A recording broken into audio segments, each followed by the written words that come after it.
This episode is brought to you by Hasa. Liquid is clearly better. Liquid chlorine is the highest purity, works immediately, has no added cyanuric acid or calcium, and it will leave your pool safe, clean, and clear. And by the Bottom Feeder professional grade battery powered vacuum system. It sucks to clean pools, so cleaning pools sucks less. Get $100 off with code DVB100. This episode is brought to you by Skimmer, the #1 pool service software in North America. With Skimmer, you can streamline your schedule, grow your revenue, and keep your customers coming back with 5-star service. Whether you're a one-person operation or an established team, Skimmer is your partner in success. Visit getskimmer.com/poolguy to try Skimmer for free for 30 days.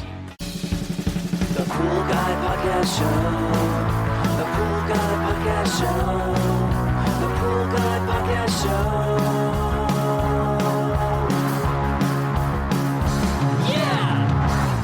Hey, welcome to the Pool Guy Podcast Show. In this episode, I'm going to go over some little things that can cost you a little money on your pool route, sometimes a lot of money on your pool route. And I'll go over some ways to prevent these things from eating into your profit and causing you to lose money out on your pool route. Are you a pool service pro looking to take your business to the next level? Join the Pool Guy Coaching Program. Get expert advice, business tips, exclusive content, and get direct support from me. I'm a 35-year veteran in the industry. Whether you're starting out or scaling up, I've got the tools to help you succeed. Learn more at swimmingpoollearning.com.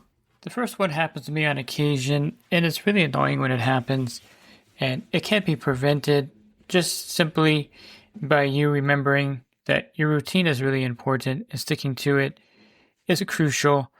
I've had occasions where and this has happened to me, I don't know, maybe a few times, where I forgot to put chlorine in the pool in the summertime because I got distracted or I was doing something else. I can pretty much pin down a few instances where this had happened because the customer came out and interrupted me, or I got a phone call and I went to go take it, or I had to go back to my truck to get something.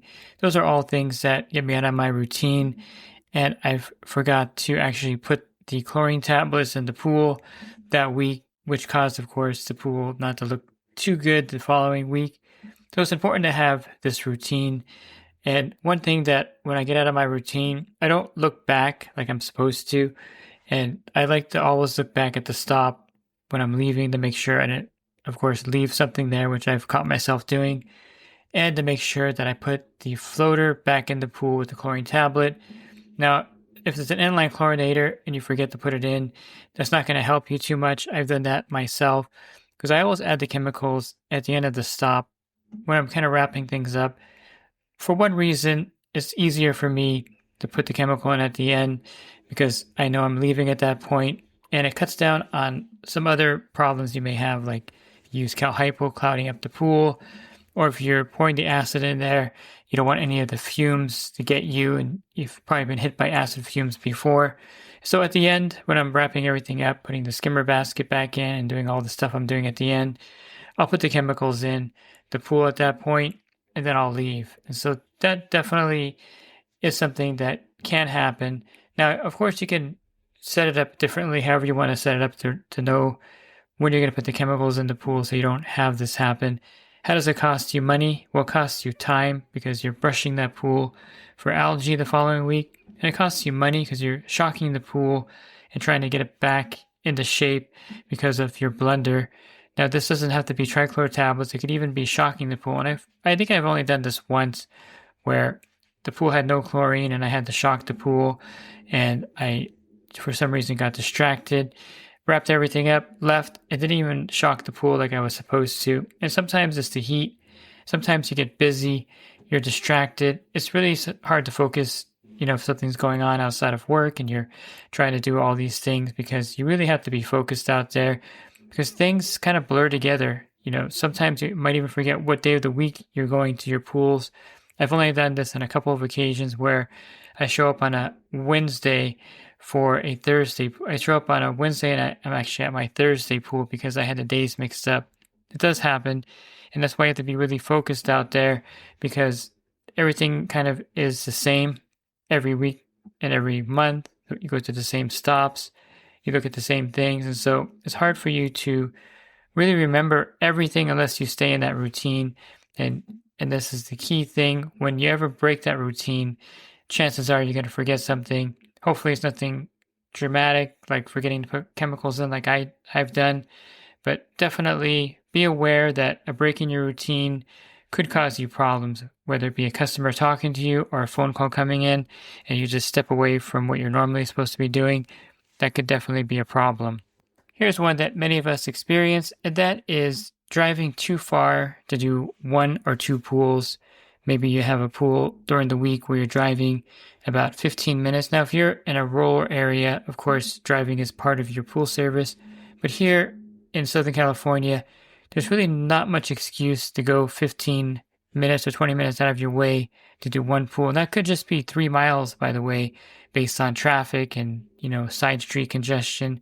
So you want to be aware that if you're driving 20 minutes to get to 1 pool, and then you're doing that pool, and let's say you're spending 15 or 20 minutes there, and then you're driving 10 or 15 minutes back into your route to another pool, if you add up all that time, you can actually probably do 2 pools in the time it takes to do this 1 pool, sometimes even 3 pools, depending on how far out of the way it is.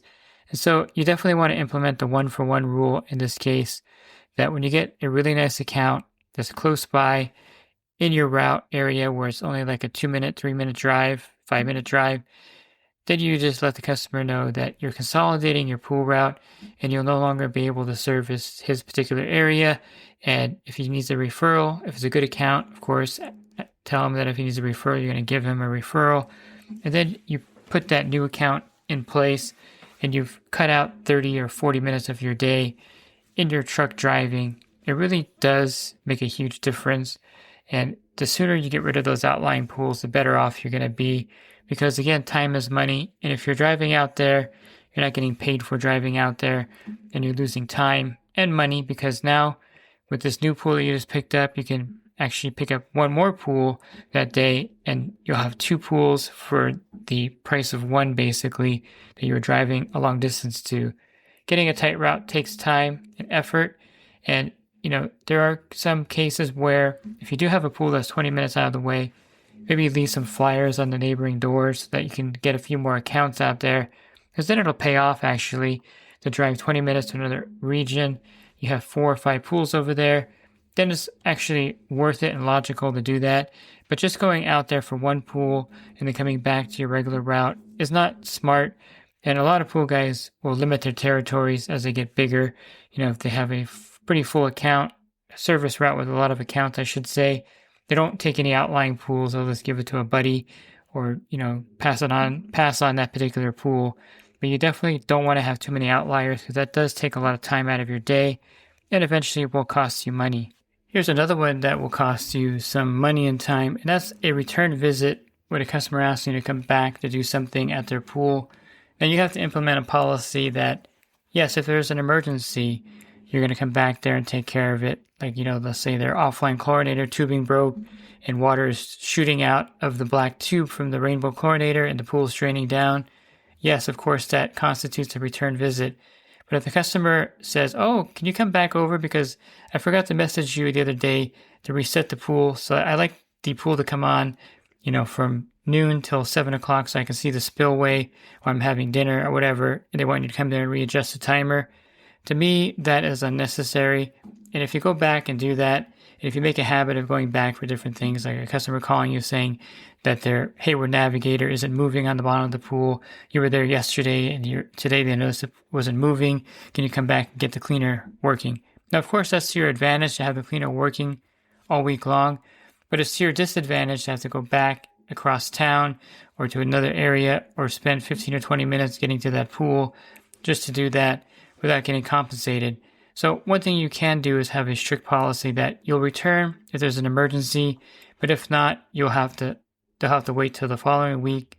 If they insist on you going out there for a non-emergency call, then the simple thing to do is to invoice the customer for $90, which is going to be your service rate for changing the timer or whatever, and then simply give them a credit on that same invoice for $90 and zero it out, letting them know that you gave them a one-time courtesy service to fix the timer on their pool. But in the future, if they call you out for non-emergency, anything that's not vital, that it will be a $90 service charge, and you just gave them a courtesy visit and they can see the invoice that it was $90 and you zero it out. And that way in the future, they know that they're not really going to call you back out there unless there really is an emergency. So set that strong boundary that you're not going to go back out there for every little thing that needs to be adjusted. Now, if there's something that you made a mistake at the pool, certainly you have to go out there and fix that mistake. If you left it in service mode and the pool's running 24/7, that's something you have to go out there and fix. But if it's something minor that can wait for the following week, certainly changing the timer can wait another week, then you would have to charge the customer for those return visits, because you're actually losing a lot of money by going back to these pools without charging anything for that.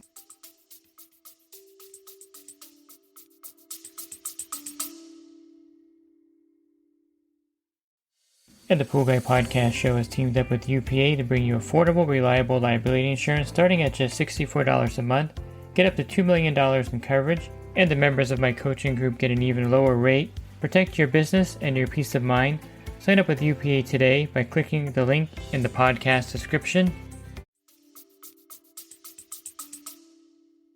Here's one that kind of adds up over time, and that is not remembering when you put something in for the customer, or change a cleaner part, pump basket, things like that, do add up over time. And an app like Skimmer is great because you can track everything you put at the pool. You can also track what your employees put there, because little things fall through the cracks all the time. You may have noticed that the customer had a cracked pump basket. You have spares in your truck because you're prepared for these things. And so you just go out your truck and put a whisper flow basket in, but you forget to note it down and charge the customer for it. When you're doing inventory, maybe a month or two down the road, you're missing a basket, you're missing an O-ring, you're missing, a Jandy knob for the handle. All these little things are missing because you're putting them on the customer's pool, or your employee's doing this and you're not logging it in any kind of app to track what you're putting into the pool. This is a problem because a lot of times if you're doing it paper and pencil, you forget to write it down. And it's something that you're like, okay, I put this skimmer basket in Mr. Smith's home. I'll make a note of that later and I'll order one and replace it. You may get busy, distracted, forget about it, and then it just kind of falls through the cracks. And sometimes you get so behind with these small little parts that you're putting in everywhere without logging in properly, they even forget that you put them in. And this does happen. And believe me, I've been in that little trap before where really busy in the summertime especially, and I'm mainly using spare parts because I carry just about everything on my truck, and I forget to log what I'm putting in for the customer, and this could add up to quite a bit of money over the course of a year.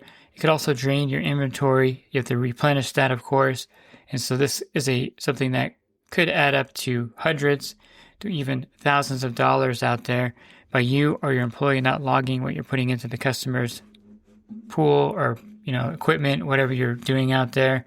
This could be a pretty big drain on your profit over time. On the flip side of that, something else to be aware of are those customers that are trying to get the product at cost or below your cost from you. What I mean by this is you put a whisper flow basket in, you charge the customer, $25 for it. They come back and say, well, I see this basket on Amazon for $9.98. Can you give me that price? And then you have to kind of explain to them that your supplier only carries original manufacturer products.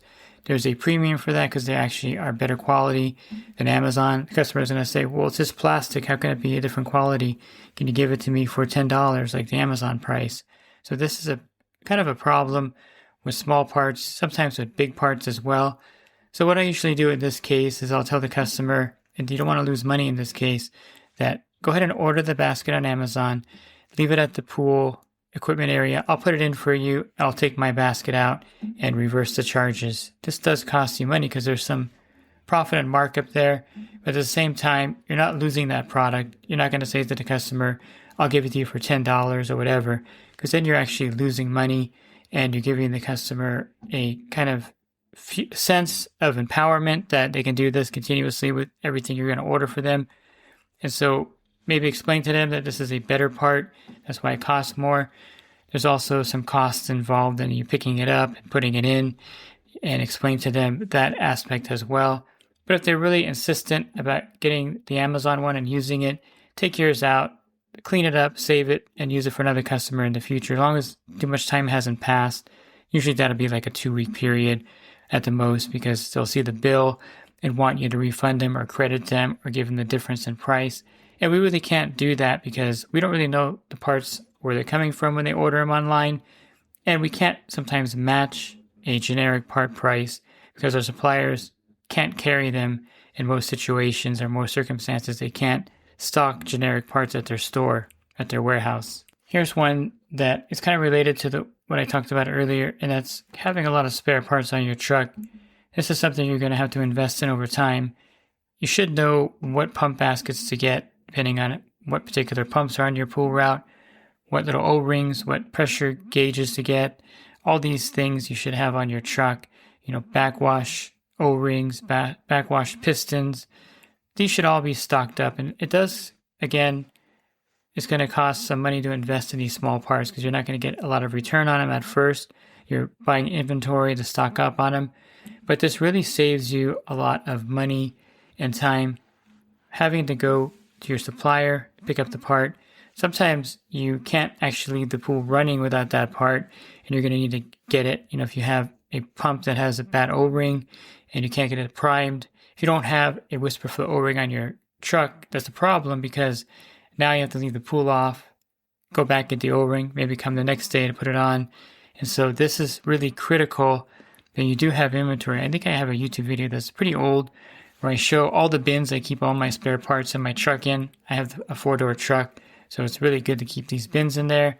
And then you would have every part you're going to need based on the needs of your pool route. You wouldn't need to buy, Jandy pumplet O-rings. You don't have any Jandy pumps in your route. It doesn't make any sense. But if you have some Superflow and some Pentair IntelliFlow or WhisperFlow pumps, you definitely want to have 3 or 4 O-rings on your route. There are occasions where I've used 2 pumplet O-rings on the same day, so it doesn't hurt to overstock and have extra of everything out there. I even have a clear lid for a WhisperFlow pump that I carried for a long time in my little bin.